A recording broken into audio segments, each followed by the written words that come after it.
We actually left for Newtown the day after the shootings happened, and we arrived late that Saturday evening, and Sunday morning we were out already at one of our Lutheran churches, and we were meeting people that had some type of connection to that tragedy.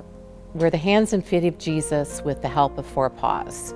We are reaching out to people that are hurting by showing them the same mercy and compassion that we know, and the joy that we have in Jesus.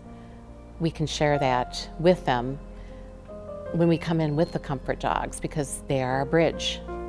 The first time we were here, one of the parents brought her daughter in, and her daughter sat down with Shammy and started to hug her, and then, started talking to her. And her mom just started to cry because that was the first time that her daughter had spoken since Friday, and this was Monday.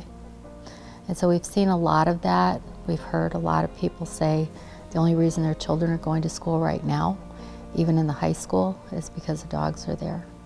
I think right now, for the transition period, for the kids coming back, especially at Sandy Hook Elementary School, they're going to a new building. It is a comfort to them because they've been able to pet the dogs, and as they're petting the dogs, they will talk, and they've been telling their stories a little bit, and smiles have been coming on back to their faces. One of the children from Sandy Hook was able to share a sweet memory about his sibling, which was lovely. He shared it as he was petting the dog, and it brought up a memory of his sister and the dog that they had. It was grief work that he needed to do, and I felt very honored to be there, to be a part of that, and I was glad that we were there to help.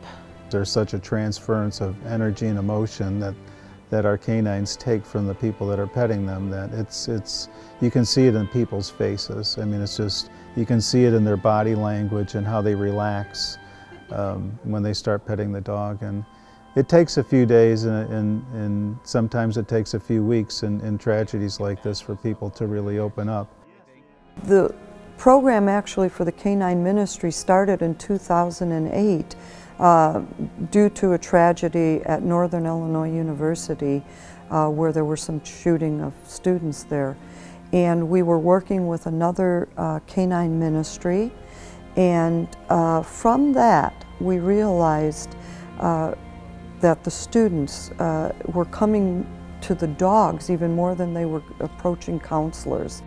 I know of no other Christian canine comfort dog program that actually does what we do.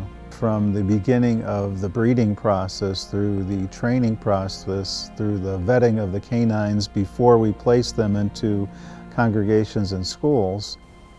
Obviously, they have a lot of healing to do in this town, especially the teachers, the parents, the children. It's going to be a long haul for them, but it's nice to see that we can be here and that we can make somewhat of a difference.